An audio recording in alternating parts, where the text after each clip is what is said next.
Hapon guys, dito tayo sa Flyers Loop.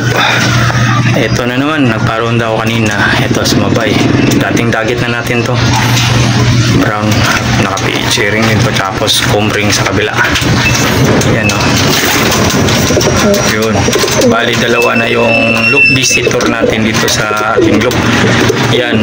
At saka yung isa nandun sa sa baba. Hulihin natin to, ililipat natin dun sa baba para makita nyo. Okay? Tara, samahan nyo. Ayan mga kuya, dito tayo sa stock section nito. Nilipat natin dito yung PG dagit. Bali, dalawa na sila. Yun, yung isa na yan.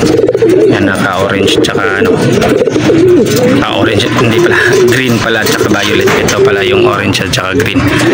Bali, dalawa na yung dagit natin. So, naantay ko na lang mga kuya yung bata na pumunta siya dito. Ibigay ko to sa kanya, or sabi niya papalitan daw niya ng 2 kilong slasher para daw patuka sa ibon ko. Kaya mga kuya, ito maganda din to kuya, pero ito kakto kasi nakita ko nung kahapon pagpatuka ko ng mga ibon, yan bumabara ko. Ito naman di ko alam kasi matagal ang dagit ito mga kuya dito sa loop natin. Yun, tapos di ko lang inuli, yun bumara ko. Hindi ko inuli kasi mawawala din naman, pero ngayon nahuli ko rin silang dalawa. Yan o.